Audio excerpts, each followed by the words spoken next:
영화 역사상 가장 큰 게 흥행적으로 성공한 영화를 4작품을 골라요. 1위, 2위, 3위, 4위. 중에서 하나 빼고 3작품이 제임스 카메론입니다. 와.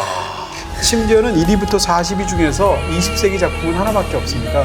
타이타닉. 와. 명장면이 2가지 있는데요. 2가지예요? 하나는 그림을 그거고 그리는 하나는 뭐예요? 잠깐 조금만 더. 이거랑 또 하나는 이제 자동차 입김. 네. 알지. 입김 손바닥.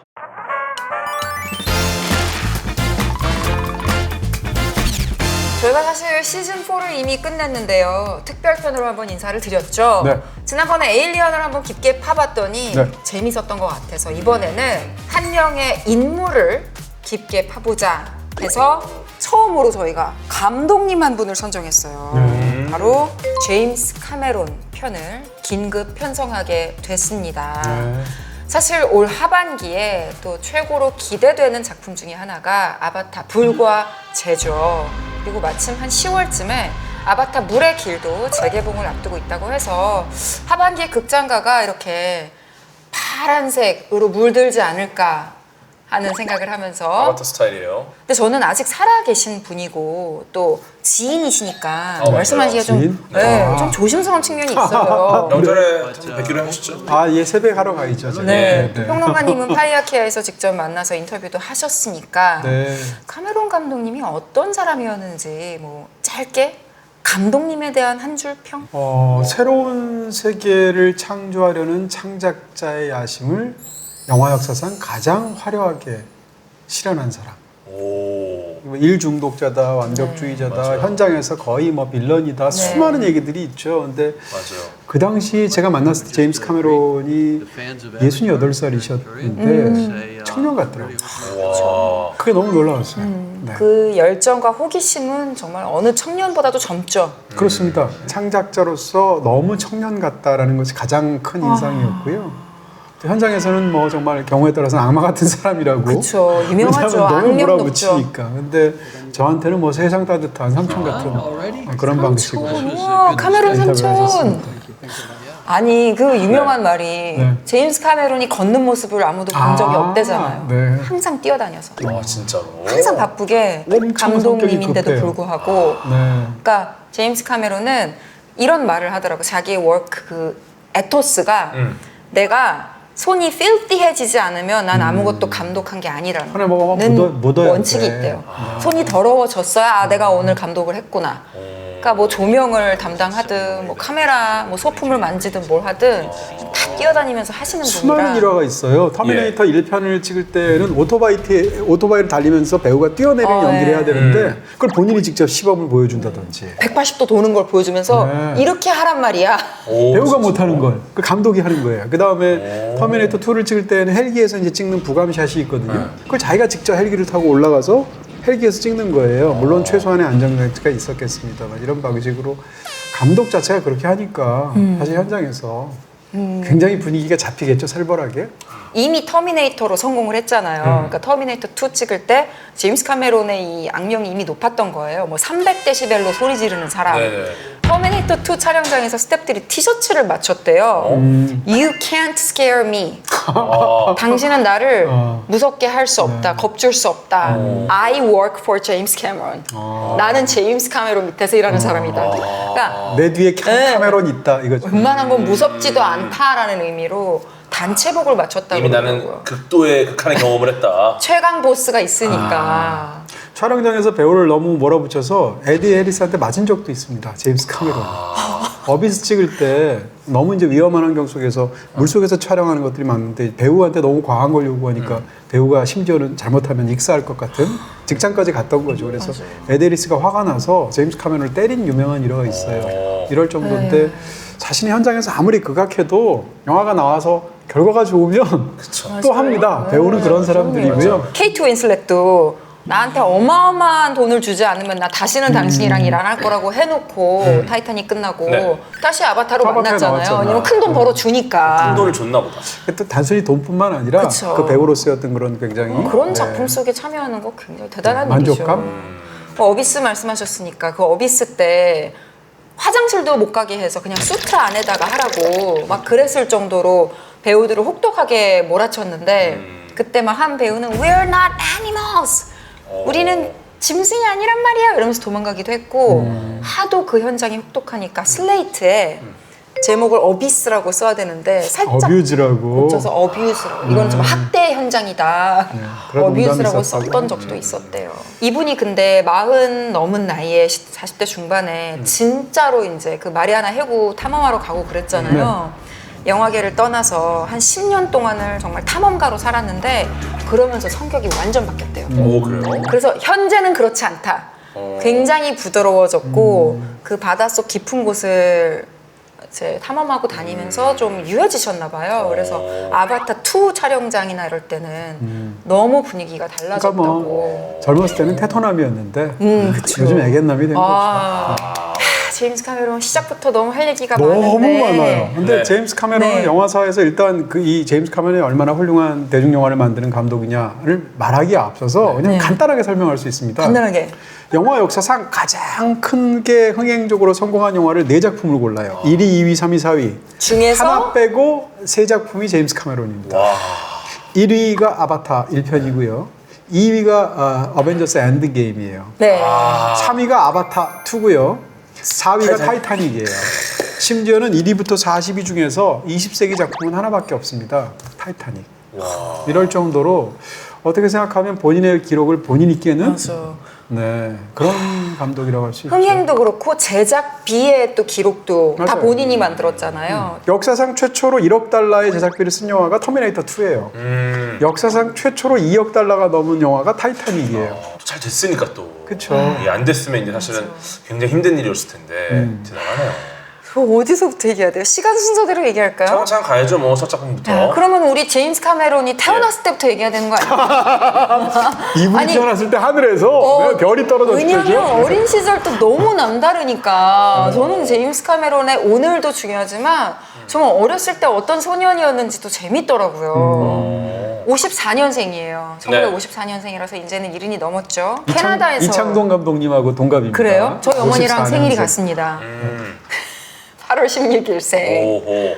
근데 캐나다에서 이제 어린 시절 보냈는데 나야가라 폭포 근처에서 사는 거예요. 그래서 어디를 가도 그 폭포 떨어지는 소리가 들렸대요. 근데 폭포는 가까웠지만 바다는 너무 멀리 떨어져 있어서 한 번도 바다를 보지 못한 거예요. 근데 그 물소리를 들으면서 그리고 그 해양 학자의 다큐멘터리를 매번 보면서 바닷속이 궁금했던 아이였던 거예요. 맞아요. 그래서 엄마 아빠를 졸라가지고 15살 때 국경을 넘어서 뉴욕주 버팔로에 있는 YMCA에서 스쿠버 다이빙을 배우게 돼요. 그러니까 물에 대한 사랑, 물에 대한 호기심은 늘 있었는데 정말 이제 본격적으로 그런 심해에 대한 사랑을 키우게 되는 게 어렸을 때부터 형성이 된 거죠. 일평생을 통틀어서 바다에 대한 이 사람의 어떤 광적인 사랑이 있고 영화에 대한 사랑이 있겠죠. 영화에 관한 사랑은 14살 때 원래 그전에도 영화를 좋아했다고 하는데 14살 때쯤 개봉한 영화가 바로 2001년 스페이스 오디세이예요. 스탠리 큐브릭. 네, 당시에 엄청난 흥행작이었었고 그 극장에서 본 거죠. 영화를 완성된 그 작품이 아니라 그 영화를 찍는 사람들이 상상하면서 그 영화를 처음 보게 됐대요. 다시 말하면 제작자 혹은 감독의 마인드를 그때부터 가졌다는 거고 그때부터 이제 영화 감독이 되겠다는 꿈을 꾸게 됐고 그러면서 이제 영화일로 들어가게 되는데 처음 하게 되니까 영화일을 바로 감독할 수 없잖아요. 네.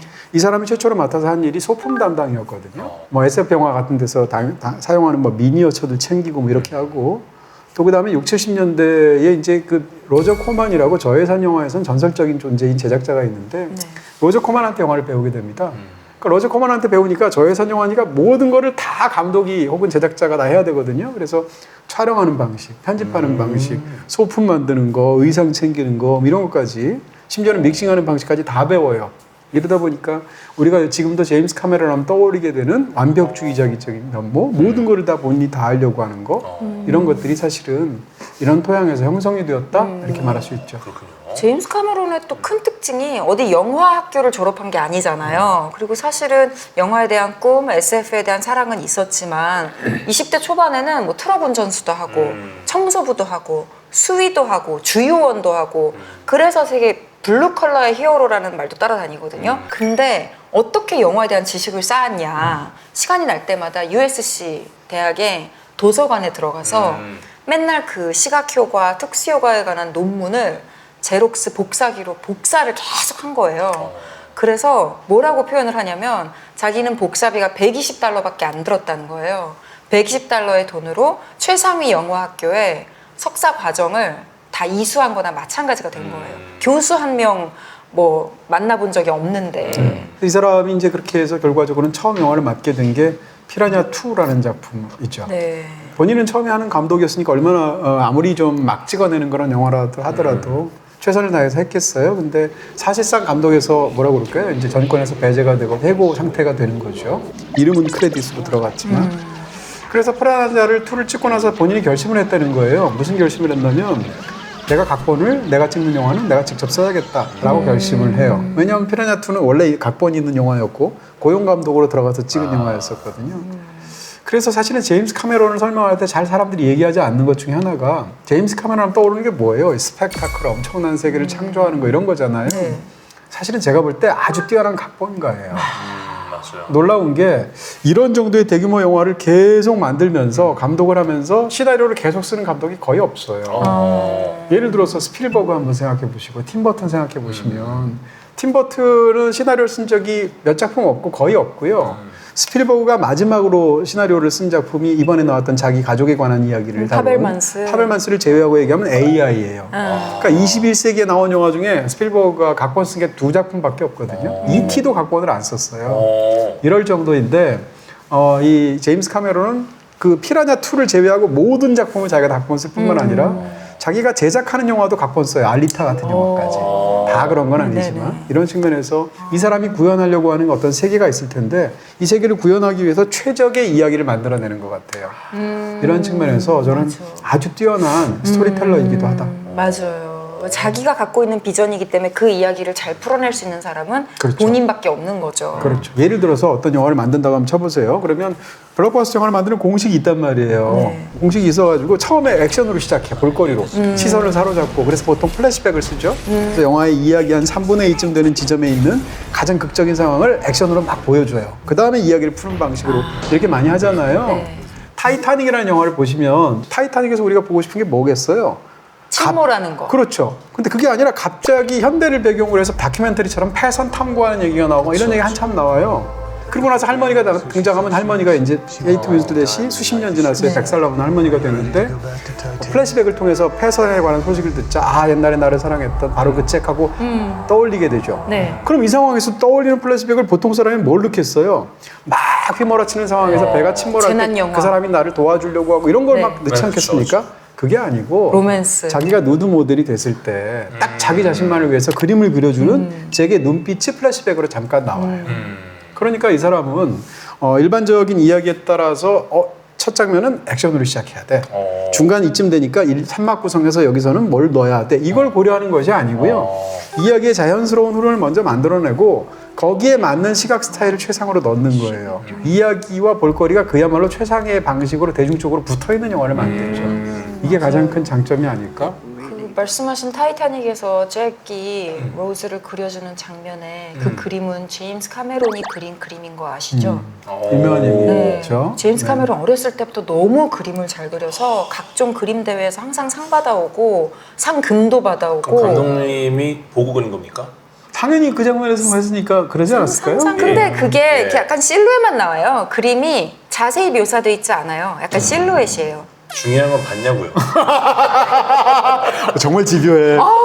정말. 이 정도 집요해야 궤도가 될 수 있어. 제가 타이타닉 볼 때 명장면이 두 가지 있는데요. 두 가지예요? 하나는 그림을 그거고 그리는 하나는 뭐예요? 잠깐 조금만 더 이거랑 또 하나는 이제 그 자동차 입김. 네. 알지. 입김 손바닥. 네. 와 이거는 명장면이에요? 정말 신경을 울렸습니다. 타이타닉이라는 것은 결국 그 속에 담겨 있는 건 결국 러브 스토리잖아요. 네. 러브 스토리에서 우리가 그냥 약간 판상적으로 꿈꾸는 것은 결국 뭐라 그럴까 세상에 어떤 일이 있더라도 나를 지켜줄 단 하나의 그 사람 이런 거잖아요. 그 상대가 남자든 여자든 네. 나를 지지해주고 나를 응원해주고 나를 구해줄 사람 이런 거잖아. 사실 연인들이 꿈꾸는 건 두 사람만의 어떤 손바닥만한 공간 뭐 이런 거란 말이에요. 손바닥? 막 굳이 말을 한다면 손바닥? 비유하자면 그게 방이든 무엇이든 네. 영화에서는 그게 두 군데인데 하나는 배의 맨 앞 첫 키스하는 것도 거기고 그 유명한 팔 벌리는 장면도 팔 벌리는. 거기란 말이에요. 반면에 또 한 가지 두 사람이 처음 관계를 갖거나 서로를 친밀하게 육체적으로 알아가는 것은 가장 배 밑바닥 거기 있는 차 안 그 유명한 손바닥 장면. 손바닥 장면. 네, 이런 것들이거든요. 네. 이런 측면에서도 이 연인들 사이에서의 공간에 관한 부분까지 제임스 카메론이 너무 잘 선정을 하는 거죠.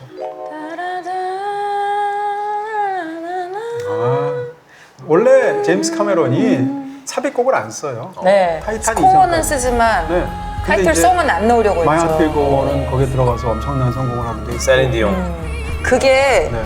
딱 한 번 데모 버전으로 녹음한 거인 것 같아요. 아 그래요? 그래요? 셀린 딱 디온 한 번? 한 번 불렀고요. 그냥 데모 버전으로 녹음한 게 쓰인 거예요. 와, 닭살. 다모프 진짜 진정한 프로들이네요. 정말. 저 그리고 셀린 디온 솔직히 와 최근에 그 다큐멘터리도 보고 너무 막 진짜 많이 또 울었는데 극복해냈잖아요, 또.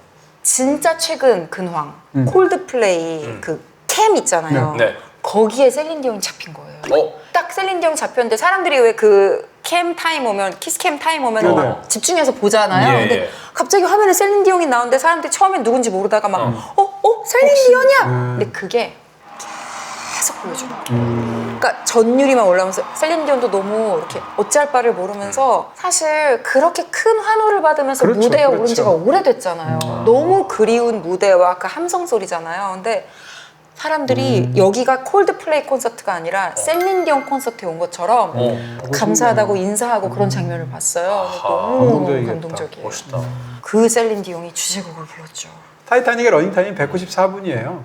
보통 3시간 14분이잖아요. 근데 당시에 굉장히 홍보팀 정말 대단하다고 제가 느낀 게 이 영화의 러닝타임을 뭐라고 그랬냐면 2시간 74분이라고 그랬어요. 3시간 14분이 아니라. 왜냐하면 사람들이 3시간 14분 하면 영화가 사랑영화인데 뭐 재난영화이고 이러는데 너무 길잖아요. 지루할 것 같잖아요. 그러니까 그것을 재치있게 2시간 74분. 3시간보다 짧게 느껴지게. 오, 아이디 좋다. 네, 그렇게 해서 했었던 기억이 나요. 그 당시에 그리고 VHS 비디오로 나왔을 때 상편, 하편으로 나왔었어요. 아, 그래서 길어서. 2개를 빌려봐야 됐었어요. 타이타닉은 정말 제작비 2억 달러를 최초로 돌파한 작품이고요. 아카데미상을 11개나 수상해서 11관왕, 거의 다 탄 거 아닙니까? 역사상 최고죠. 최다 다탄 거죠, 수상. 거의. 네, 사실상 기록을 그렇죠. 세웠죠. 물론 못한 부분도 있지만 그리고 뭐 나중에 알려진 얘기지만 사실 카메론이 타이타닉을 만든 이유 테드 강연할 때 밝혔잖아요. 나 타이타닉 왜 만들었냐면 사실 실제 타이타닉 잔해 보고 싶어서 만들었다고. 맞아요. 그러니까 어비스를 만들면서 타이타닉에 대한 이야기를 듣고 그때부터 완전 매료된 거예요. 그래서 한 번은 내가 직접 가보겠다라고 마음을 먹었고 그래서 타이타닉을 찍으면서 실제로 심해 잠수정 탐사를 12번이나 했고 이 당시에 이제 헐리우드 팀의 이제 예산을 써서 값비싼 탐사 장비를 내가 한번 써보자. 말할 수 있죠. 예, 이렇게 된 건데 사실 네. 그 당시에 이제 다른 탐사팀들이 심해를 좀 보고 싶으니까 쓰는 방식이 이제 아이맥스 영화 같은 걸 많이 만들었다고 합니다. 이 아이맥스 이제 들어가서 찍어가지고 이제 네. 눈앞에 다큐멘터리처럼 보여주잖아요. 근데 이 방식 말고 나는 할리우드 영화를 만들어서 탐사 비용을 대야겠다. 이렇게 결심을 하셨다고 인터뷰에서 회고한 게 있습니다. 그래서 실제 러시아의 심해 잠수정 미르라는 잠수정을 이용해서 북대 서양 해저 3,800m에 가라앉아 있는 실제 타이타닉호의 잔해를 12차례를 탐사했고요. 네. 이때 촬영된 영상이 실제 영화 도입부와 후반부에 쓰입니다. 맞아요. 예, 그래서 이게 진짜 타이타닉의 잔해라는 게 굉장한 거긴 하지만 사실 생각해보면은 굳이 그럴 필요 없거든요. 놀랍게도 그걸 찍으려고 이 영화를 만들었다라고 하는 게 네. 얼마나 정말 이 바다를 좋아하는 찐사랑 심해를 좋아하는 걸 알 수 있겠죠. 덕후 바다 덕후 네. 저 그리고 타이타닉 실제 보러 갔을 때 처음 들어갔을 때 아무 생각 없이 그냥 내가 일생일대로 꿈꿨던 거니까 들어간 건데 올라와서 펑펑 울었대잖아요. 감동받았어요 저 그때. 그 진짜 사실 그게 우리는 영화의 소재고 역사 속 사건이지만 수많은 사람들이 거기 같이 침몰됐잖아요. 그래서 올라와서 자기도 정말 몰랐는데 감정이 막 올라와서 펑펑 울었다고 그러더라고요. 3,800m를 내려가려면 7시간이 걸린대요. 나오는데도 7시간이 걸리면 14시간이 걸리잖아요. 7시간 내려가서 딱 12분 찍을 수 있대요. 더 못 찍는데요. 기술적인 여러 가지 이유로. 그러면 7시간 내려가서 12분 찍고 7시간 후에 나오고 그 다음에 다음날 되면 다시 또 7시간에서 12일 동안 찍은 거거든요. 12, 12니까 144분을 찍었겠죠. 이런 방식으로 한 건데 이 사람이 어떤 뭐라고 그럴까요? 정말 바다에 대한 어떤 그런 열망의 어떤 진심의 깊이 이런 걸 알 수 있는 진심의 깊이 그런 일화이기도 하죠. 잠수의 깊이가 마음의 깊이다. 제임스 카메론이 그렇게 얘기했잖아요. 어릴 때 프랑스 해양학자의 다큐 보면서 아우터 스페이스를 우리가 우주라 그러잖아요. 근데 나한테는 심해가 이너 스페이스로 느껴졌대요. 내가 가볼 수 있는 우주. 그럼 어차피 외계 우주 밖으로는 못 나가니까. 그럴 수 그래서 있죠. 우주랑 깊은 바다를 동등하게 동경했다고 하더라고요. 뭐 이런 얘기도 많고 사실은 여러 학자들의 이야기가 좀 우리가 잘못 알고 있는 것 중에 하나가 뭐 우리는 우주보다 심해에 대해서 훨씬 더 많은 것을 모른다. 훨씬 더 연구가 안 돼 있다. 네. 뭐 이런 얘기가 많은데 이거는 사실은 좀 다른 측면이라고 보여요. 심해를 탐사하는 연구자들 입장에서는 더 많은 예산을 심해에 쓰고 싶은 염원이 좀 있어요. 그래갖고 이게 또 맞는 방향이기도 하고 그런데 실제로 이제 요걸 봐야 돼요. 우리는 우주에 굉장히 중요하고 깊고 아주 핵심적인 천체에 접근해 본 적이 없는 거예요. 네. 근데 심해는 제일 어렵고 중요한 뭐 챌린저 딥 같은 곳 내려가 봤습니다. 그러니까 심해 전체를 놓고 우리가 요거밖에 안 했다라고 보기에는 가장 중요한 열매는 우리가 다 가져온 거예요. 근데 우주는 사실 블랙홀 근처에 가본 적도 없죠. 그러니까 우리는 고작해야 뭐 달, 정말 멀리 봐도 태양계 정도까지만 본 거라서 우리가 직접 어떤 탐험을 해보거나 연구를 한 걸로 봤을 때는 우주를 연구한 게 훨씬 적을 수밖에 없죠. 네. 어찌 보면 뭐 너무 당연한 얘기겠네요. 그쵸. 네네. 네. 그래서 제가 이제 말씀드리고 네. 싶은 거는 뭐 타이타닉 대해서 여러 가지 이야기가 많고 우리가 이거는 좀 과학적 오류 아니야? 라고 생각했는데 생각보다 고증이 잘 된 부분들도 있어요. 이거를- 잘된 거를 칭찬하자. 네, 왜냐면 이번엔 또 제임스 카멜론 감독의 좀 어떤 업적을 좀 봐야 되니까 네. 그래서 한번 좀 말씀 좀 드릴게요. 네. 일단은 배가 가라앉을 때 그 소용돌이 같은 게 생겨 사람들이 빨려 들어가는 것들이 꽤 있어요. 그런 묘사들이. 그런데 타이타닉을 보면은 그런 부분이 좀 없더라. 왜냐면은 배가 이렇게 딱 가라앉고 배가 차지하고 있던 공간이 이제 물속에 있잖아요. 네. 여기로 이제 물이 유입이 될 수밖에 없습니다. 그러면 이제 바다에 있는 사람들이나 이 물체들의 입장에서는 빨려 들어가는 힘이 느껴질 수밖에 없거든요. 그런데 이거는 굉장히 빠르게 침몰하는 경우에 한정이 좀 됩니다. 타이타닉 같은 경우는 2시간 40분. 네, 배가 2시간 40분이라는 긴 시간 동안 느리게 침몰을 했어요. 이런 경우에는 주변의 물도 급격하게 그 공간을 채우는 게 아니라 서서히 채우게 됩니다. 어쩌면 영화상에서 뭐 이렇게 어떤 소용돌이나 와류가 생겨서 빨려 들어가지 않는 걸 보여준 게 고증이 잘 된 더 부분이고, 사실적이다. 네. 그런데 선미가 침몰할 때 네. 그때 이제 빨리 헤엄쳐라라는 그 멘트가 나와요. 대사가. 이거는 또 굉장히 또 잘 묘사를 한 거죠. 왜냐면은 두동강난 선미가 이제 수직으로 가라앉는 순간에는 네. 굉장히 빠르게 침몰을 했기 때문에 이때는 강력한 와류나 하강류가 발생할 수밖에 없습니다. 그리고 저체온증으로 사망을 많이 하지 않았습니까? 네. 그 당시에. 근데 로즈는 살았습니다. 잭은 죽었고요. 네. 뭐 아시다시피 나무 판자 위에 로즈를 올렸고 잭은 물속에 있었으니까 어쨌든 많은 분들이 이제 고민하셨던 게 잭이 이러고 탁 건드리니까 쑥 쭉 내려가죠. 가라앉잖아요. 네. 이거 좀 영화적으로 좀 과학적으로 이상하지 떠야 않나? 되나요? 뜰 것 같은데. 그죠? 이게 얼음이 물에 뜨지 않습니까? 네. 그러니까 왜 잭이 저체온증으로 얼어붙었는데 가라앉느냐 네. 이렇게 지적을 많이 하세요. 순수한 물이 만약에 얼면은 분자 구조가 좀 바뀌면서 부피가 9% 정도 늘어납니다. 네. 그러니까 밀도가 낮아지니까 물 위로 올라오는 건데 네. 인체는 물로만 이루어진 게 아니라 뭐 근육이나 뼈나 뭐 지방 여러 가지가 있잖아요. 얼어도 이 조직의 밀도가 물보다 낮아지진 않습니다. 그러니까 사실은 얼어붙은 몸은 가라앉는 게 과학적으로는 옳다는 주장이에요. 오. 네. 근데 익사한 시체가 물 위로 떠오릅니다. 네. 그죠? 네. 요걸 가지고 이제 그럼 떠야 된다고 주장하시는 분이 많이 계신데 시체가 뜨는 건 이제 부패가스가 발생을 해서 어쩌면 이렇게 몸이 부풀어서 뜨는 거예요. 네. 시간이 좀 지나고. 그쵸. 근데 이제 잭은 여기서 사망한 직후였기 때문에 네. 가라앉는 게 과학적으로도 좀 일리가 있다라고 보는 거죠. 근데 둘이 올라가면 안 돼요? 무거워서 둘이- 가라앉아요? 예를 들어 그러니까 우리가 상상을 해보는 거죠. 네. 아무리 예를 좁아도 들어 지금 죽고 사는 문제인데. 로즈가 올라갔어. 네. 야, 저기 판자 하나 더 있다. 절로 가자. 뭐가 많이 둥둥 떠 있단 근데 말이에요. 그거 붙잡으면 안 돼요? 그런 것 자체가 네. 예를 들어 로미오와 줄리엣에서 로미오와 줄리엣이 맞아. 비극적으로 결말을 맞이하지 않았다면 네. 이렇게까지 오랫동안 기억이 남지 않는 거죠. 타이타닉이 침몰한 게 1912년인데 100주년이 됐을 때 2012년에 이제 제임스 카메론이 직접 타이타닉에 대한 그 내가 이제 마무리하겠다, 그 탐사를 마무리하겠다 하면서 다큐멘터리를 만든 게 있어요. 근데 거기서 그 얘기를 해요. 왜 잭을 굳이 죽였냐, 둘 다 살릴 수 없었냐 했는데 영화적인 결정이었다고. 맞아요. 그러니까 여기서 잭과 로즈가 다 살면 이 모든 영화가 의미가 없어진다고. 둘이 행복하게 살고 이제 할아버지 할머니 돼서 이제 뭐 나오면 좀 애매하긴 하죠. 네, 이루어지지 않은 문제가 우리에게 기억에 오래 남으니까.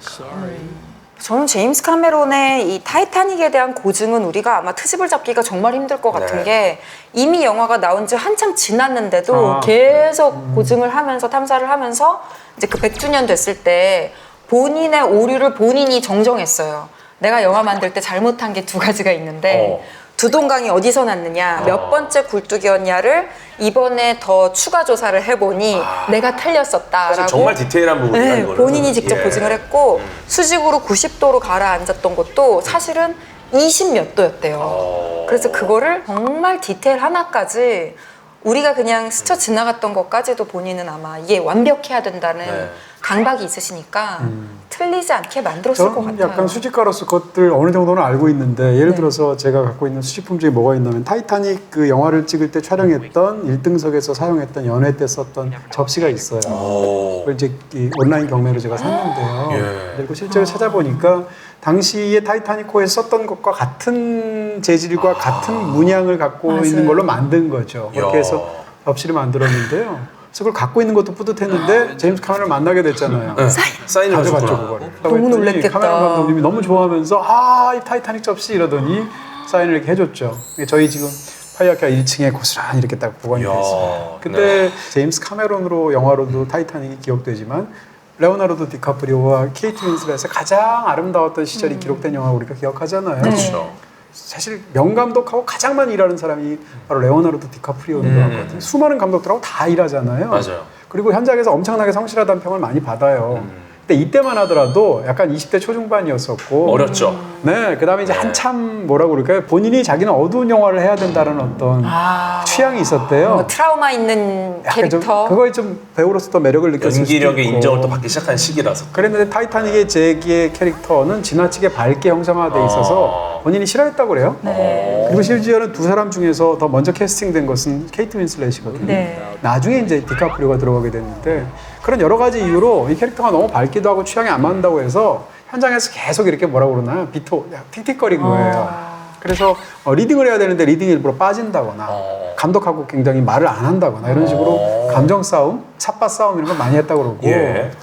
그리고 케이트 윈슬렛하고 나이 차이가 거의 안 나잖아요. 이런 상황에서 둘이 러브씬도 찍어야 되고 키스씬도 있고 여러 가지 하다 보니까 그냥 케이트 윈슬렛이 서로 얘기하면서 촬영 기간 중에는 커피나 담배를 하지 말아달라고 부탁을 했대요. 근데 촬영장에서 커피하고 담배 달고 살았다고 그러거든요. 그러니까 말 안 들었네. 네, 상대 배우 입장에서도 이거 뭐야 라고 생각할 수도 있겠죠. 이런 측면까지 사실은 디카프리오 입장에서는 그렇게까지 이 작품에 대해서 협조적인 영화가 아니었는데 이 영화의 컨셉을 잡을 때 애초에 투자를 받을 때 제임스 카메론이 영화사에 뭐라고 얘기했냐면 바다 위에 로미오와 줄리엣이라고 말했대요. 딱 이해가 정확하네요. 되잖아요. 예, 예. 실제로 두 사람의 계급 차이나 이런 것들 때문에 실제로 디카프리오는 로미오 역할도 했었잖아요. 그리고 바로 직전에 로미오와 줄리엣을 찍었거든요. 그쵸. 이런 측면에서 어떻게 보면 땅에서의 로미오와 줄리엣과 바다에서의 로미오와 줄리엣을 연달아 찍어서 근데 진짜 레오나르도 디카프리오 정말 잘 만났죠. 정말 천운이고 이 작품 잘 만났는데 거론됐던 배우들이 보니까 탐 크루즈도 거론이 됐었고 맞아요. 뭐 매튜 거절했다. 맥커너이도 그렇죠. 거론됐는데 나이가 좀 많았고 네. 제러드 레토 자레드 레토. 네, 네. 자레드 조커. 레토는 네. 아예 오디션에 안 왔대요. 왜요? 마음에 안 들어서? 몰랐나 보죠. 이렇게 잘 될 줄. 그래서 레오나르도 디카프리오 당첨. 되는 사람 된다니까요. 피라냐 OST 한번 부탁드리겠습니다. 피라냐 OST야. 피라냐가 이미 전편이 나오고 나서 사실 속편을 본인이 감독을 하게 될 줄은 전혀 몰랐는데 모형 제작자 하다가 미술 감독 하다가 조감독까지 하고 막 초고속으로 승진을 한 다음에 워낙 열심히 일하니까 갑자기 속편을 감독을 맡아보라고 한 거예요. 아소니티스라는 이탈리아 제작자가 본인이 할 건데 투자를 받으려면 그 당시에 미국인 제작자가 좀 있어야 된다라는 그런 계약 사항 때문에 아지사장 같은 느낌이네요. 네, 제임스 카메론은 물론 캐나다 사람이지만 그래도 미국에서 활동하는 사람이니까 잠깐 이름을 얹은 거예요. 나중에 자를 생각을 하고 예. 시킨 거예요. 어떤 일화가 있냐면 대본 수정하고 지내다가 촬영이 일주일 앞으로 다가왔는데 로케이션 헌팅이 하나도 안 돼 있는 거예요. 일주일 뒤부터 촬영을 해야 되는데 예. 근데 감독이니까 모든 거에 대한 책임이 있으니까 그 길로 경찰서니 학교니 호텔이니 그 자리에서 즉석에서 계약서 쓰면서 로케이션 헌팅을 했어요. 근데 그 중에 한 곳이 그 시체 안치실이었어요. 촬영 날 이제 미리 가가지고 감독이니까 이렇게 준비하고 세팅하고 있다가 생각해보니까 여기가 시체 안치실인 거예요. 진짜 시체들이 있겠다는 생각을 못 한 거예요. 이제 막 부검을 마쳐서 피가 뚝뚝 떨어지는 여자아이 시체가 있었던 거예요. 다른 스태프들이 오기 전에 이걸 한쪽으로 좀 치워도 되겠습니까? 라고 물어보고 같이 운반을 하는데 손을 놓쳐가지고 그래서 그 트레이에 있던 피가 다 쏟아진 거죠. 그래서 제임스 카메론이 대걸레랑 양동이랑 소독제 가지고 와가지고 본인이 그 피 청소를 다 했다는 일화가 있어요. 이건 진짜 어느 시대 때 얘기인가 생각이 들 정도로 그래요. 사실은 미국 영화들도 이렇게 보면 이 뭐라 그럴까 제작 여건이나 이런 것들이 정말 만만치 않아요. 이런 상황처럼. 저 70년대 얘기니까. 네, 이런 일들을 겪고 났으니까 본인이 얼마나 절치부심했겠어요. 더군다나 이런 희대의 아심가가. 그렇죠. 잘하고 싶고. 그래서 이제 그 다음 영화가 바로 터미네이터인데 터미네이터도 유명한 그 일화가 있어요. 로마로 출장을 갔대요. 그것 때문에 네네. 피라냐 튜브 2 관련해서. 마무리하려고 로마로 출장을 갔는데 호텔에 잤는데 자면서 악몽을 꾼 거죠.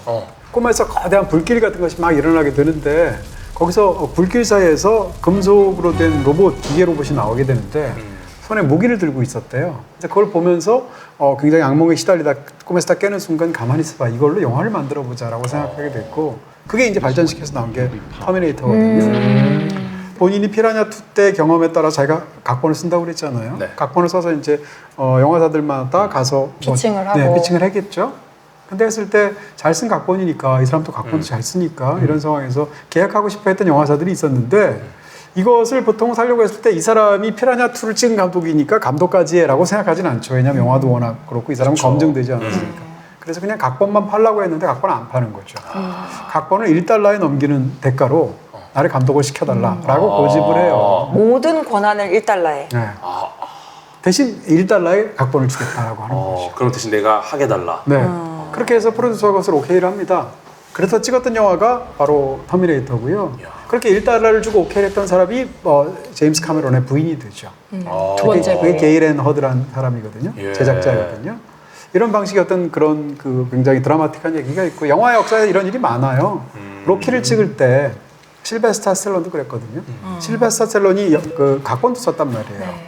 그래서 각본을 써가지고 팔려고 하니까 각본을 거액에 살려고는 하지만 배우로는 생각하지 않는 거죠. 근데 본인은 배우의 야심이 있으니까 나를 로키 역에 넣어달라.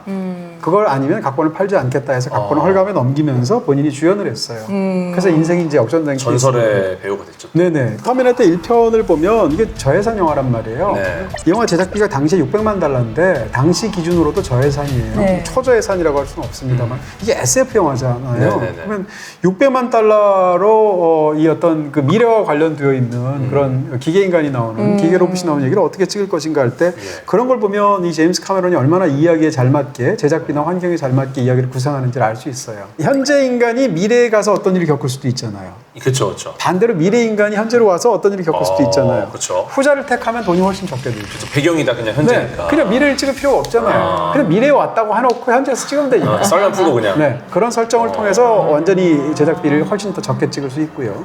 저는 이제 강의할 때도 이 얘기를 종종 하곤 하는데 예. 지금까지도 가장 많이 기억하는 게 마지막 어떤 액션 장면에서 유조 트럭이 폭발하게 되죠. 유조 네네. 트럭가 폭발하게 되고 불길 속에서 바로 자기가 꿈에서 보았던 바로 네네. 그 장면 그대로 크롬이 등장해요. 등장해서 최고로 덮치기 위해서 다리를 절룩거리면서 덮치는 기계 인간의 모습이 정말 무섭거든요. 네. 그게 이제 클라이맥스인데 그 장면이 어떻게 나왔냐면 이 당시에는 이제 컴퓨터 그래픽으로 주로 하던 시대가 아니란 말이에요. 그런 상황 속에서 사실상 이것을 이제 스톱 모션으로 찍어야 돼요. 그래서 이 로봇을 한 땀, 한 만드는데 로봇을 두 가지 방법으로 찍었는데 클로즈업 위주로 나올 때는 실물 사이즈로 로봇을 만들어서 찍었고 그리고 걷는 장면에 전신이 나올 때는 미니어처로 작게 한 다음에 그것을 이제 찍는데 이게 움직임이 매끄럽지가 않은 거예요. 그러니까 어떤 설정을 집어넣게 되냐면 그 유조차가 폭발하고 그 과정 속에서 이 기계 인간이 다리 하나를 다쳤다라는 설정을 넣죠. 쩔뚝거리게. 다리를 다쳤으니까 걷는 게 부자연스러운 건 당연하잖아요. 네. 그렇게 해서 어떻게 생각하면 제작비도 없고 기술적인 문제 때문에 굿 잘못된 아이디어. 것을 제대로 이렇게 덜그덕거리는 모습으로 걷게 만들어서 오히려 더 실감나게 만드는. 영리하네요. 그렇죠. 정말. 저는 터미네이터 영화 보면서 이 앞뒤 순서가 정말 복잡하다. 이게 한 끈만 어긋나도 이게 말이 되는 건가라는 생각을 많이 했거든요. 이게 이제 부트스트랩 역설이라고 하는데 뭐 타임 패러독스라고도 많이 하고 이게 어떤 거냐면 그 허풍선이 남자가 아시죠? 네. 네, 이분이 늪에 발이 빠집니다. 자신의 머리채를 잡고 빠져나왔다고요. 말이 안 되잖아요. 네네네. 네, 여기서 나온 얘기예요. 그러니까 어떤 상황에서 문제가 생겼는데 이거를 해결하기 위한 어떤 게 있는데 이게 앞뒤가 연결이 딱 맞지 않으면은 전부 다 사실 말이 안 돼 버리는 상황인 거죠. 그래서 그 미래의 존 코너가 자신의 아버지인 카일리스를 과거로 보내서 자신의 어머니를 지키게 하고 자신의 어머니를 만나 사랑에 빠져서 아이를 임신하고 나온 게 난데 지금 이렇게 되면 존 코너의 존재 자체가 미래의 자신이 보낸 어떤 행동 때문에 과거의 나를 만들어서 지금의 내가 태어난 거잖아요.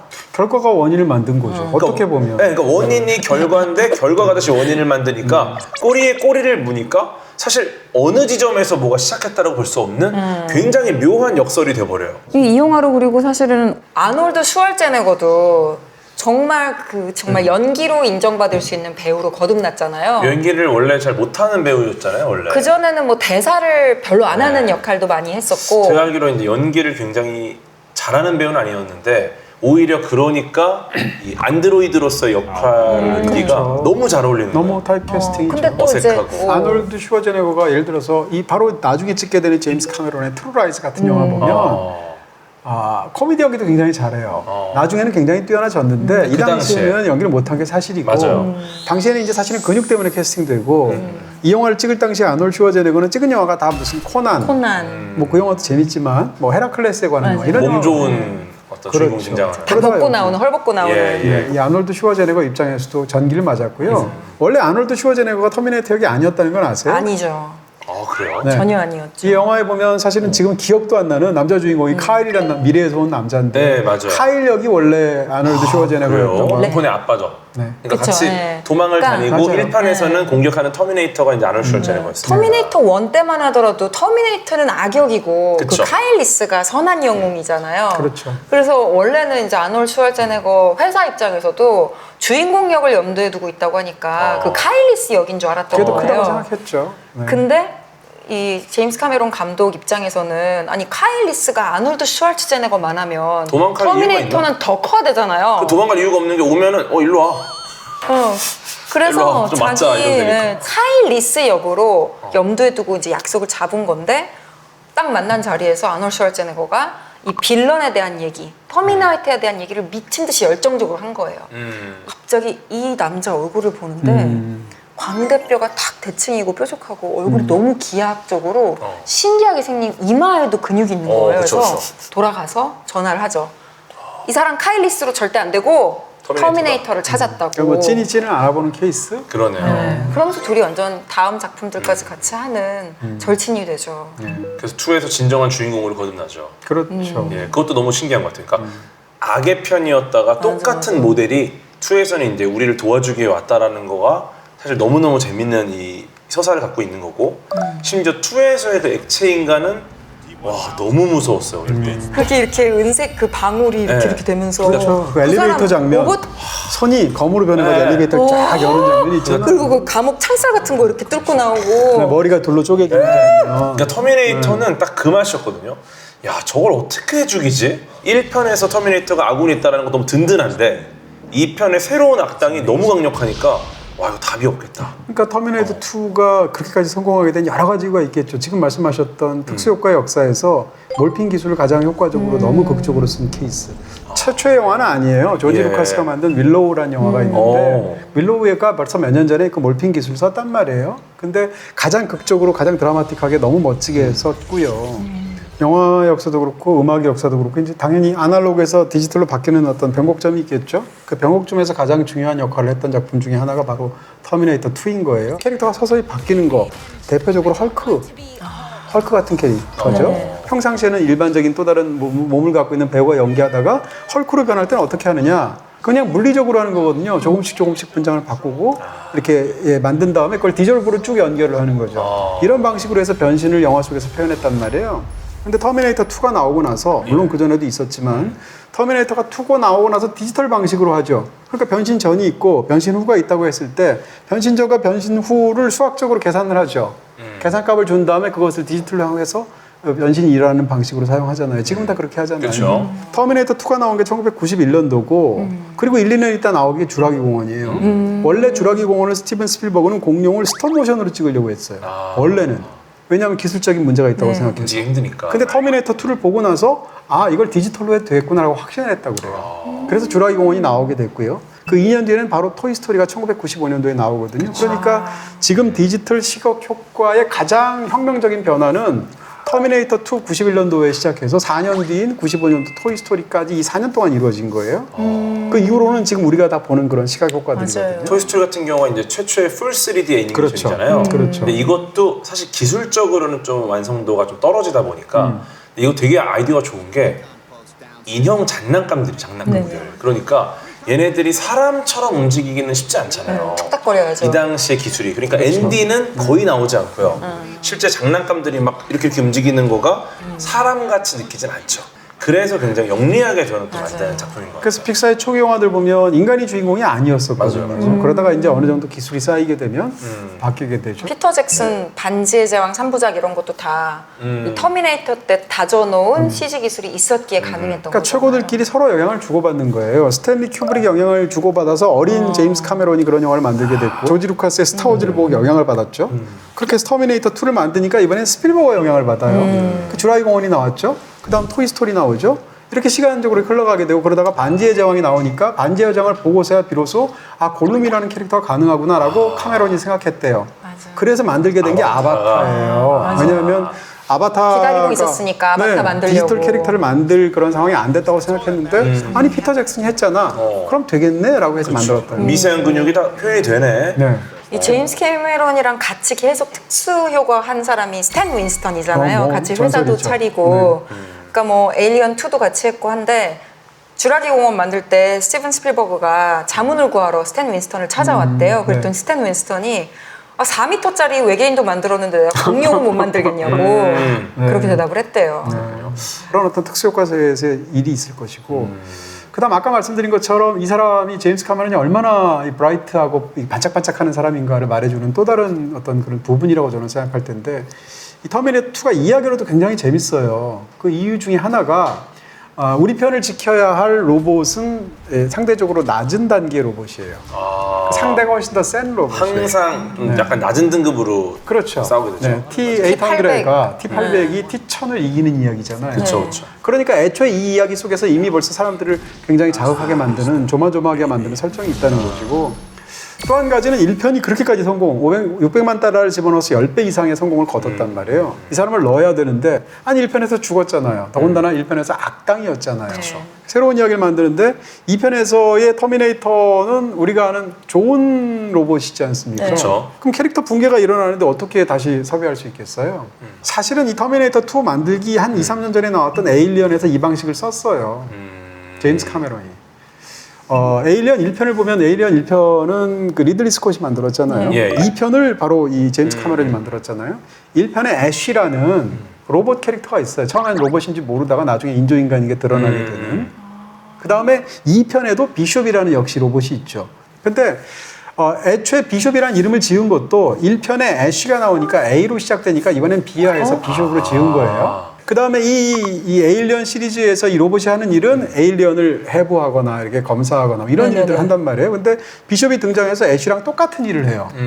그리고 똑같이 로봇으로 설정되어 있어요. 그러면 1편을 본 사람 입장에서 2편은 비숍을 어떻게 생각하냐면 빌런이구나 라고 생각하죠. 1편에서 애쉬가 말하자면 빌런의 역할을 하게 되는 로봇이었으니까. 근데 2편을 다 보고 나면 비숍이 굉장히 선한 역할이거든요. 이런 식으로 캐릭터 반전을 주는 거예요. 그러니까 어떻게 생각하면 1편의 악당이라고 굳이 말할 수 있는 로봇 캐릭터를 거의 유사하게 갖고 와서 비틀어서 이번에는 선역으로 써서 사람들한테 굉장히 신선한 충격을 주는 방식 그대로 1편의 악당이었던 터미네이터였던 아놀드 슈워제네거를 캐스팅해서 정반대 의미로 똑같이 나오게 한단 말이에요. 그래서 애초에 처음에 터미네이터 2편을 보면 처음에 아놀드 슈워제네거가 미래에서부터 딱 와서 깽판 치는 것처럼 보여요. 또 왔다 또 왔어. 처음엔 도망가고 사라 코너도 도망가고 존 네. 코너도 도망가고 죽이러 온 줄 알고. 네. 근데 아니잖아요. 그걸 이제 보여주면서 이에게 정반대로 나와죠. 그 비숍이라는 그 인조인간을 연기한 게 바로 랜스 헨릭슨이에요. 아, 그렇군요. 그러니까 피라냐에서 아. 만난 자기 친구인데 이 랜스 헨릭슨이 딱 보면은 진짜 약간 컴퓨터 같이 생겼어요. 되게 샤프하게. 거기에서는 이제 비숍 인조인간 역을 맡은 건데 터미네이터를 너무 셀링하고 싶잖아요. 제작비를 투자를 받아야 되는데 아까 말씀하신 그 600만 달러를 제임스 카메론이 어떤 방식을 썼냐면 이 분장시켜서. 랜스 헨릭슨 자기 친구한테 미팅 시간보다 조금 일찍 도착해서 예. 터미네이터처럼 분장을 하고 들어가라고. 그래서 그 원래 참 좋은 사람이죠. 그러니까 뭘 해도 될 사람인 거예요, 제임스 카메론은. 그러네요. 저는 그래서 이제 사실 3가 나왔잖아요. 네. 3 나올 때 야, 이번에 액체 인간이 얼마나 든든할까. 또 이렇게 바꿔서 형태도 변하죠. 잘 안 죽잖아요. 그러니까 야, 이번에 액체 인간 우리 편 되나? 이런 생각 가졌어요. 잠깐 동안. 그럴 수도 있겠네. 네. 자, 터미네이터가 이렇게 성공을 했는데 이제는 더 이상 무명 애송이 감독이 아니라 나의 입지가 달라졌단 말이에요. 이제 정말 흥행을 일으킨 슈퍼스타 감독이 됐는데 터미네이터의 성공을 딱 보고 드디어 내가 16살 때 꿈꿨던 것을 실행할 수 있겠구나 라는 생각이 들어서 심연으로 갑니다. 16살 때 동네에 그 해양학자가 강의를 하러 왔는데 그 해양학자가 처음으로 듀크 대학이랑 같이 실험을 하면서 액체 호흡에 성공한 사람인데 파일럿이기도 하고 다이버기도 하고 이 사람이 강의하는 걸 듣고 너무 충격을 받아서 16살 때 어비스를 쇼트 스토리로 써놓은 거예요. 그래서 이제 나는 제작비도 받을 수 있고 어느 정도 입증된 감독이니까 이거를 실행에 옮겨야겠다라고 하면서 어비스를 만들게 되죠. 이건 상대적으로는 흥행을 하지 못했죠, 잘. 네, 어비스 실패했죠. 흥행은 그죠. 또이또이. 예. 피라냐 2를 제외하면 제임스 카메론의 유일하게 흥행 실패작이죠. 사실은 그 제임스 카멜론 하면은 당대 최고의 기술력을 보여준 영화 감독이다 이런 평이 되게 많은데 네. 실제로 이제 심해를 내려가는 거를 촬영을 해서 이거를 심해를 연구하는 과학자들이 제공을 하기도 하고 심지어는 이제 탐사를 하다가 발견한 새로운 어떤 미생물 종이라든지 네. 해양 생물 샘플 이런 거를 이제 과학계에 기증하기도 하고 그 정도로 좀 이제 연구에도 밀접한 영향을 준 분입니다. 그런데 말씀하신 그 액체 호흡 장면도 정말 너무 해보고 싶은 거예요. 그래갖고 이분이 실제로 그 산소가 풍부한 특수 용액 네. 이게 퍼플로르 데칼린이라는 요 용액 속에 쥐를 담궈서 실제 쥐가 물속에서 호흡하는 장면을 보여줍니다. 이게 정말 공상과학이 아니라 실제 연구되고 있는 내용을 기반으로 영화에서 구현을 한 거거든요. 원리상으로는 간단한 게 플루오린과 탄소의 화합물인 플루오린과 탄소 얘가 산소를 잘 녹입니다. 이거를 산소를 아주 잘 녹이는 용액을 만들어내서 우리가 대기처럼 호흡할 수 있지 않을까. 근데 이게 사실 굉장히 고통스럽다 보니까 실제로 상용화는 굉장히 어려워서 불가능해졌고 근데 실제로 이제 그 미수가 미수가를 요 기술로다가 좀 이렇게 잘 숨을 쉬게 했던 그런 경험도 있고 그래서 실용화가 되기는 좀 어렵다고 보는 기술을 영화에서 구현을 해냈었습니다. 그렇죠. 어비스가 있었기 때문에 사실 나중에 타이타닉의 수중 촬영을 하는데도 도움을 얻었고 맞아요. 또 아바타에 쓰일 모션 캡처 기술에 또 초석을 닫기도 했죠.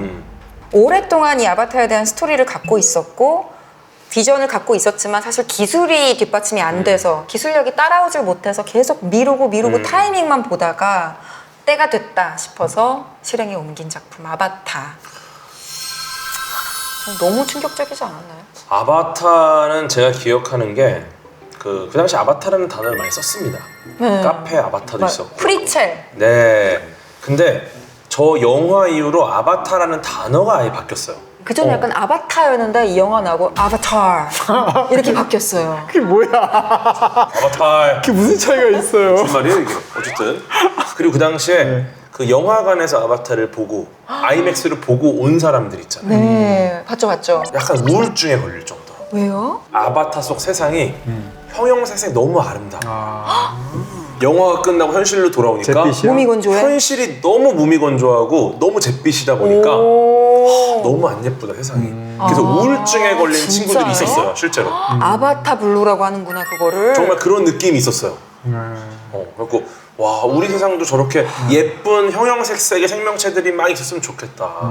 그런 생각이 들 정도로. 저 아바타 개인 경험담 얘기해도 돼요? 네. 개인 우리 경험? 지금 시간도 없는데 얘기해도 돼요? 네. 저 아바타를 극장에서 이제 봤는데 네.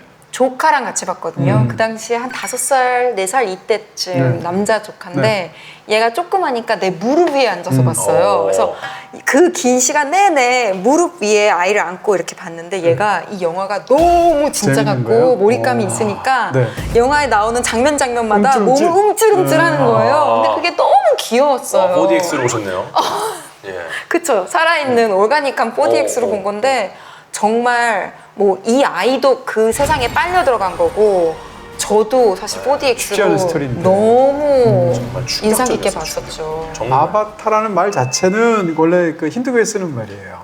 그러니까 힌두교의 최고 신 보통 이제 세 신이 있다고 하는데 크리시나. 그 중에서 네 바로 크리슈나라고 말을 하는 게 이제 비슈누 신인데 비슈누 신이 최고 신으로서 인간 세계에 계속 개입을 해요. 누대에 걸쳐서 인간 세계에 무슨 이렇게 본인의 뜻을 펴거나 도울 일이 있거나 하면 그래서 인간의 세계에 나면 본인이 뭔가 인간의 몸으로 현현해야 되잖아요. 그렇게 비슈누 신이 인간으로 현현한 게 아바타예요. 아원이 그렇게 된 네, 건가요? 그게 애초의 말이고 그 아바타로 제일 유명한 게 바로 석가모니입니다. 그러니까 힌두교에서는 석가모니도 비슈누 신의 현현 중에 하나라고 말하거든요. 아바타였어. 석가모니가 아바타였어. 그래서 이제 그 아바타란 말은 그렇게 나오게 된 건데 결국은 제임스 카메론 하면 지금 얘기하는 건 터미네이터, 그 다음에 타이타닉, 그 다음에 아바타로 얘기가 되잖아요. 근데 타이타닉은 지금도 작품성도 뛰어나고 볼거리도 너무 훌륭하다고 사람들이 다 거의 다 일치하는 그런 의견들을 갖고 있어요 대중적으로. 네. 근데 아바타에 대해서는 이상하게 그 영화가 시각적으로 정말 새로운 어마어마한 충격적인 경험을 줬다는 건 동의하는데 근데 뭐 이야기는 별거 아니지 뭐 좀 이렇게 얘기하는 경우가 많아요. 뻔한 얘기다. 이상하게. 진짜요? 그런 사람들이 의외로 많아요. 그렇죠, 근데 그럴 수 있죠. 저는 아니고요. 굉장히 잘 만든 엄청 얘기가 심오하잖아요. 이야기 자체가 너무 풍부하고 너무 이 대중영화에서 다룰 수 있는 굉장히 혁신적인 부분들도 많다고 생각하는데 아바타가 가장 시각적으로 충격을 준 건 3D로 만들었다는 거잖아요. 이전에도 3D가 있었지만 3D의 세계를 이렇게까지 우리를 충격적으로 시각적으로 사로잡은 영화가 없었단 말이에요. 그런데 저는 제임스 카메론이 테크놀로지를 일종의 약간 미술로 이렇게 좀 바꿔서 설명을 한다면 환조로 만드는 게 아니고 부조로 사용하는 것 같아요. 무슨 얘기인가 하면 어떤 형상을 만들 때 깎는 거랑. 환조는 도드라지게 하는 그런 조각이고 그 다음에 부조는 안에 이렇게 음각해서 안으로 파들어가는 거잖아요. 그러니까 보통은 이 정도의 기술력과 이 정도의 제작비가 있으면 화려하게 제작비 테크놀로지를 구사하는 방식으로 사람들한테 그걸 과시할 것 같은데 제임스 카메론은 아무리 혁신적인 몰핑 기술이 있든 아니면 3D 기술이 있든 무엇이 있든 간에 그것을 음각하는 것 같아요. 뭐에 음각하냐면 이야기에 음각한단 말이에요. 그래서 이야기가 진짜로 필요할 때 그 테크놀로지가 나오지 이 테크놀로지를 자랑하기 위해서 이야기를 붙이지 않는단 말이에요. 후자의 경우가 꽤 있죠. 네, 바로 그렇기 때문에 제임스 카메론 영화를 보게 되면 그 상황 속에 굉장히 깊은 몰입도 같은 것이 생기게 되는 거고요.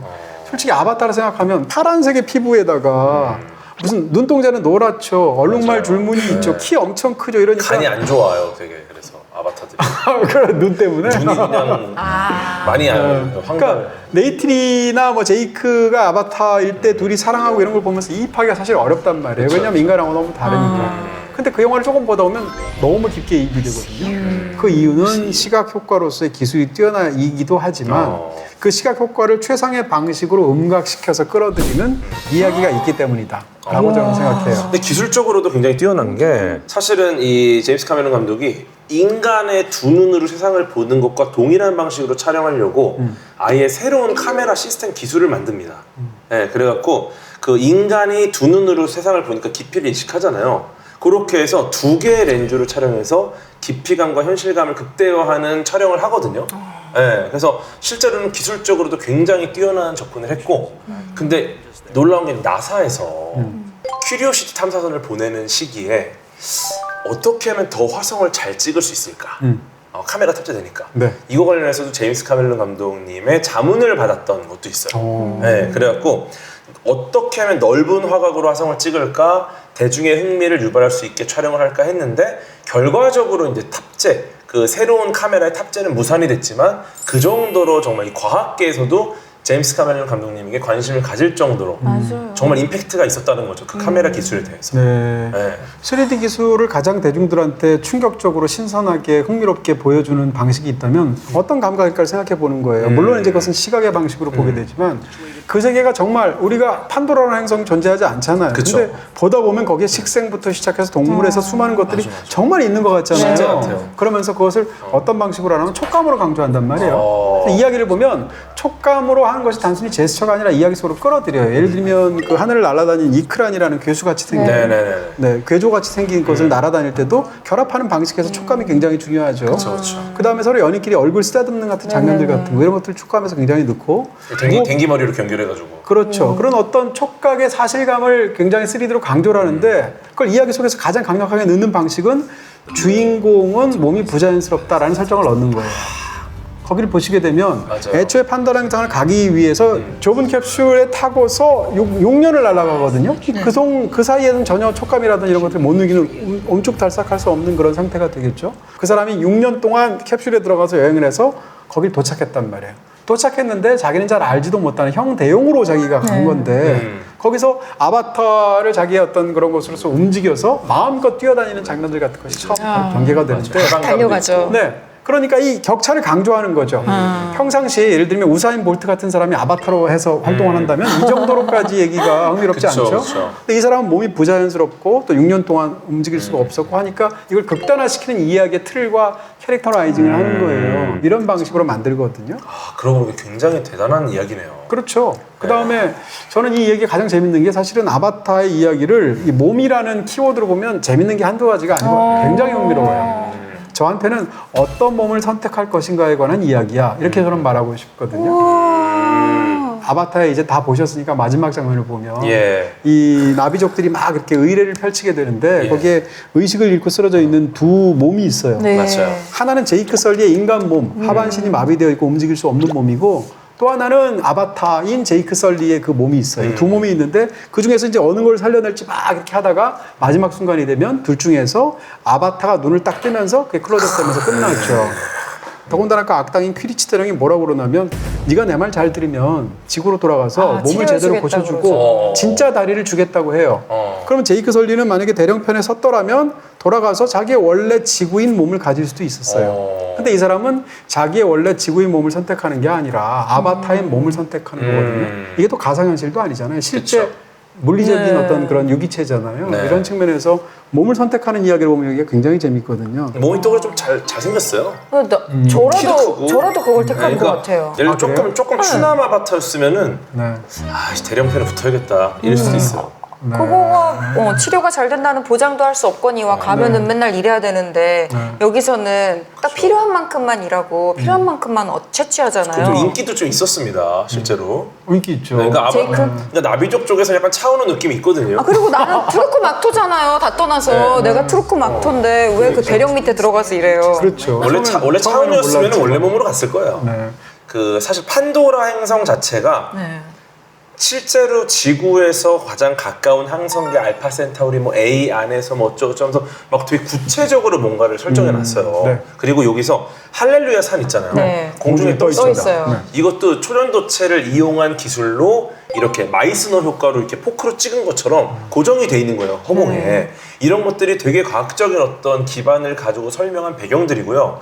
그 동물 이크란. 이크란. 얘도 다리 6개죠. 네, 다 6개예요, 네. 거기는. 그것도 지구보다 판도라 행성의 중력이 약하다는 설정입니다. 아. 네. 그러면은 왜 6개일까? 네. 그러면은 몸집이 커질 수 있다는 거예요. 중력이 약하니까. 네. 근데 커졌을 때는 지탱하기 좋게 다리가 4개보단 6개가 안정적이라는 거예요. 아, 그게 논리적이구나. 이것까지도 되게 세팅을 한 거죠. 네. 네. 여기는 동물들이 다 다리가 6개더라고요. 네, 그리고 반면에 근데 아바타는 발가락, 손가락은 4개씩 있고. 네, 그거는 왜 그런 거예요? 뭐 좀 괜찮았으니까 모양이. 이거 4개로 아니, 이것도 할 줄어든 얘기가 되게 거는 많은데. 이거 4개로 줄어든 것도 과학적인 설명이 있을 것 같아서 이거 물어본 무조건 거예요. 있을 것 같고 근데 사실 4개로 줄어드는 게 아바타로서 역할을 하기엔 좀 불합리하긴 해요. 인풋 데이터가 인간의 뇌에서는 5개가 나가잖아요. 그러면 아바타를 옮길 때 손가락이 4개가 되면은 하나의 데이터를 하나 잘라야 됩니다. 네. 근데 우리는 오. 원래 5개로 움직이기 때문에 네. 4개로 옮기게 되면은 네. 어떤 충돌이 나요. 내 손가락 하나 감각이 없어지는 거잖아요. 네네네. 그래서 지금 이 안드로이드나 뭐 로봇을 만드는 관점에서도 인간의 데이터, 인간의 경험을 통해서 학습을 시키기 때문에 손가락이 5개인 경험을 4개로 옮기겠다, 3개로 옮기겠다 하면은 뭘 빼야 될지가 헷갈리고 그러네요. 여러 가지 문제가 생깁니다. 재밌다. 근데 그거는 아마도 아바타를 원래 순수 나비족하고 구분하기 위해서 그냥 둔 설정인가 보네요. 뭐 그럴 수도 있고요. 그리고 그게 5개인 것보다 4개인 게 조금 더 독특해 보이는 또 것도 아바타 있을 것 2에 같고. 보면 손가락이 4개냐 5개냐를 놓고 서로 그 그러니까요. 사이에서 차별도 일어나요. 맞아요. 그래서 이거 일부러 장치일 다르게 수 있죠. 하려고 했나 봐요. 근데 휴머노이드 입장에서는 손가락이 5개인 게 우리의 데이터, 일상의 데이터를 학습시키기 훨씬 유리하다는 거죠. 그러니까 이 손가락 개수도 사실 로봇공학자는 굉장히 어려운 문제긴 해요. 아, 중요하구나. 네. 근데 이거 외에도 저는 그 식물 신경망 모든 생명체가 연결돼 있잖아요. 네. 그 AI와라는 네트워크가 있지 않습니까? 네. 이것도 실제로 어디서 따왔는지를 좀 알겠는 거예요. 예, 식물 같은 경우에 지구의 숲에도 균사체 네트워크라는 게 있습니다. 그러니까 나무들이 어떤 정보를 공유하는 일종의 우드 와이드 웹이라는 게 있는 거예요. 우와. 네, 월드 와이드 웹처럼. 네. 이것도 실제로 있는 현상이고 이게 균근망이라고 보통 이걸 부르는데 뿌리에 얽힌 균근이라는 일종의 공생 생물이 있어요. 얘네들끼리 정보를 주고받아서 야 이쪽이 좀 볕이 잘 든다 이쪽으로 가야 뭐 좀 영양가가 많다 이런 것들을 공유를 한대요. 와. 너무 재밌죠? 네. 근데 이거를 더 극대화시키고 더 극한까지 좀 과장을 해가지고 만들어낸 게 이 판도라 행성의 식물들이 모든 정보를 공유하는 그 네트워크인 거죠. 맞아요. 다 기반이 있어요 과학적으로. 근데 사실 그 아바타가 거기서 끝난 게 아니라 13년 만에 두 번째 작품이 나왔죠. 러닝 타임은 더 길어졌고 물의 길. 물의 길이 나왔어요. 그래서 이제 물을 배경으로 삼는 새로운 부족이 나왔는데 네. 이번에는 세 번째 작품이 나옵니다. 제목에 대해 여러 추측들이 있었지만 불과 재로 정해졌다고 하죠. 이번에는 뭔가 화산 지역에 사는 불이나 재를 쓰는 그런 부족이 나올 것으로 보여요. 모든 창작자는 하나의 세계를 만든다고 생각하는 거예요. 극사실적인 우리가 보는 서울 시내 거리가 나오는 어떤 그런 극화된 이야기가 있다 할지라도 그거는 사실 서울 자체가 아니라 서울 자체를 가져와서 만든 또 하나의 세계인 거거든요. 디지털 트윈 같은 느낌이죠. 네, 어쨌건 그 작품 속에 존재하는 그 독립된 공간이 되는 거죠. 이런 네. 방식으로 만들게 되는데 아까 말씀드린 대로 제임스 카메론은 그것을 이제 가장 화려하게 가장 크게 성취하는 감독인데 새로운 세계를 맞아요. 판도라에서 벌어지는 어떤 이야기를 만들 수는 있겠죠. 근데 이 사람은 지금 이게 5편까지 지금 기획이 되어 네. 있잖아요. 5편까지 기획이 되어 있는데 1편에서는 열대우림이 나왔잖아요. 네. 오모테카야족. 그렇죠. 이름 정확하게 그렇죠. 나비는 전체가 나비인 거고. 다 나비족인가? 네. 나비족 중에서 나비족 이제 안에 나비족 중 오모테카야. 다르게 되죠. 네. 그렇게 해서 이제 숲에 사는 그런 열대우림에 사는 것이 1편에서 쓰였다면 2편에서는 이제 물의 길이라고 해서 이제 산호 혹은 또 이제 해변에 살게 되는 바다에 사는 그 종족들 얘기가 나온단 말이에요. 3편은 아직 안 봐서 모르겠습니다만 불과 제인 걸로 봐서 아까 말씀드린 대로 사막과 관련된 어떤 지형들이 나오겠죠. 그러니까 판도라 중에서도 해양 환경에 사는 그런 종족들, 그다음에 숲속에 사는 혹은 사막에 사는 걸 다 일일이 만들면서 그 종족만 만드는 게 아니잖아요. 그러면 자연 생태계도 꾸려야 되죠. 나무들 수종도 따라서 만들어야 되죠. 문화도 그러니까 만들어야 되죠. 사실상 하나의 행성을 자기 머릿속에 창조하는 거거든요. 진짜 그냥 지구를 하나 만든 거나 마찬가지인 네. 것 같아요. 저는 기대되는 이유가 뭐냐면은 그 이 숲에 적응한 나비족들이 등장을 했잖아요. 네. 근데 저는 좀 조심스럽게 추측해 보는 게 사실은 물의 길을 만들려고 이거 한 거 아니냐. 물 워낙 좋아하시잖아요. 네. 그래서 2편 물의 길 딱 얘기 듣고 아 이거 1편은 2편 만들려고 만들었네. 이런 생각을 했어요. 그건 아니었을 거예요. 제 생각. 네. 네. 뭐 아닐 수 있겠죠. 네. 추측입니다. 왜냐면 이게 너무 어마어마한 프로젝트라서 물을 너무 좋아하니까. 1편이 성공을 못하면 예. 2편은 네. 기약할 예. 수가 없거든요. 사실은 2편을 만들 생각이 없었던 작품이에요. 아, 그래요? 네. 아바타 1이 되고 나서 너무 뜻밖의 어떤 일을 겪게 됐냐면 실제 그런 마치 나비족 같은 생활을 하는 부족들이 연락을 해온 거예요. 뭐라고 했냐면 당신이 상상하고 허구로 만들어낸 이런 일들을 우린 실제로 다 하고 있고 우리의 삶이다. 근데 이걸 이렇게 영화로 아름답게 담아줘서 너무 감사하다 하면서 원래도 해양을 좋아하고 해양 보존 활동을 하는 사람이었지만 이때부터 진짜 아 내가 뭔가 자연을 위해서 그리고 이런 부족들을 위한 지구를 위한 일을 하고 싶다라고 생각을 해서 그렇게 하기 위해 내가 제일 좋은 거는 이거를 더 많은 오디언스에게 보여주는 것일 거다 해서 이 편을 다시 들고 나왔다고. 네, 물을 워낙 좋아하니까 또 물의 길을 그럼 충분히 만들었고, 그럴 수 있어요. 예. 네. 그것도 그 정말 물 좋아하는 제 친구들 많거든요. 이 친구들도 물의 길 보면서 와, 그 해양 생태계를 그대로 스크린에 구현한 게 너무 아름답다. 그리고 거기에 적응한 해양 생물들이 나오잖아요. 독특한 형태로 적응한. 저도 그게 너무 재밌었는데 이번에 이제 3편 네, 불과 재 여기는 저는 이제 추측해 보건데 극한의 환경입니다. 그렇겠죠. 네, 그러니까 어떻게 보면 숲이라는 어쩌면 조금은 우리에게 편안한 공간에 적응한 나비족. 그 다음에 물이라는 이 감독님이 좋아하는 이 수중에 적응한 나비족, 그리고 여기에 관련돼서 이제 어떤 인간의 무자비한 착취에 휘달리는 생명체들 이런 게 나왔죠. 네. 3편은 이제 극한의 환경, 뜨거운 온도, 그리고 독성 가스들이 널려있는 환경에 적응한 나비족이 등장을 하겠죠. 그럼 이들이 과연 이 환경에서 어떻게 적응해서 살아남았을까? 이들의 생존 전략은 뭘까? 이런 것들이 사실 너무 궁금해지고 여기에 이제 이야기가 들어갔을 때 굉장히 드라마틱한 뭔가가 나오겠다라는 좀 기대가 또 있어요. 또 한 가지 큰 기대는 이제 이 제임스 카메론의 별명이 많겠지만 그 중에 하나가 속편의 제왕이라는 별명이 있단 말이에요. 시작을 피라냐 2로 했죠. 예. 에일리언 2 만들었죠. 네. 터미네이터 2 만들었죠. 아바타 2 만들었죠. 심지어는 람보 2 각본도 맞아요, 썼어요. 맞아요. 이 사람 이럴 정도로 더군다나 평가들도 굉장히 높지 않아요. 그쵸. 이런 측면에서 이 사람이 유사한 틀을 가지고 또 다른 어떤 속편들을 만들어낼 때 얼마나 이 양질의 훌륭한 대중적인 퀄리티를 만들어내는지 이미 증명을 했거든요. 네. 아바타 2로 다시 한번 증명이 됐다고 생각하고요. 맞아요. 그런 측면에서 아바타 3에 해당하는 불과 제도 저는 굉장히 성공할 것 같아요. 왜 터미네이터도 그렇고 그 선과 악을 살짝씩 바꾸는 거를 잘한다고 아까 말씀하셨잖아요. 에일리언 얘기도 하시면서 제가 영화를 안 봤지만 지금까지 읽은 자료를 토대로 하면 아바타 불과 제도 우리 여태까지는 계속 하늘을 나는 사람, 하늘 위의 사람은 나쁜 사람이고 나비족은 항상 희생되는 사람이고 맞아요.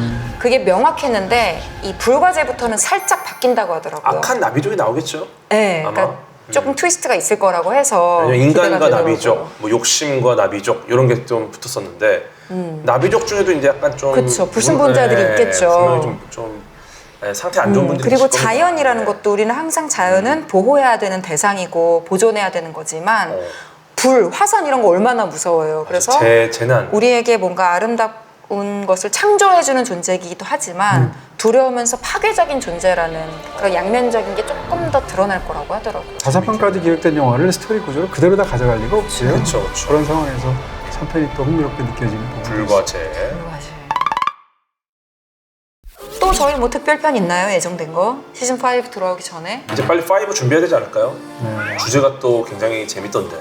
그래요? 시즌 5 주제가 벌써 나왔어요? 네, 좀 대충 또 정보가 있습니다. 아, 이렇게 시즌 스포일을? 5 한대요? 우리 시즌 5 들어가요? 비밀입니다. 궤도한테만 연락했나? 희망 사항입니다. 시즌 5 때까지는 저희가 그래도 조금 쉴 것 같으니까 여러분 그동안 제임스 카메론 감독의 여러 가지 작품들 보시고 또 저희의 추천작들도 보시면서 기다려주시면 감사하겠습니다. 고정 댓글에 저희가 준비한 이벤트 있으니까요. 꼭 참여해 주시고요. 또 그동안 놓친 회차들, 재미있었던 부분들 모아보기로 따로 업로드 해놓을 테니까요. 즐겨주시기 바랍니다. 라이프 플러스 TV 채널 좋아요, 구독, 알림 설정 눌러주시고요. 이번에는 좋아요 누를 때 뭔지 알아요? 터미네이터 맞아. 아, 네. I'll be back. We'll be back. Hasta la vista, baby. 감사합니다. 시즌 5로 돌아올게요. 네. 감사합니다.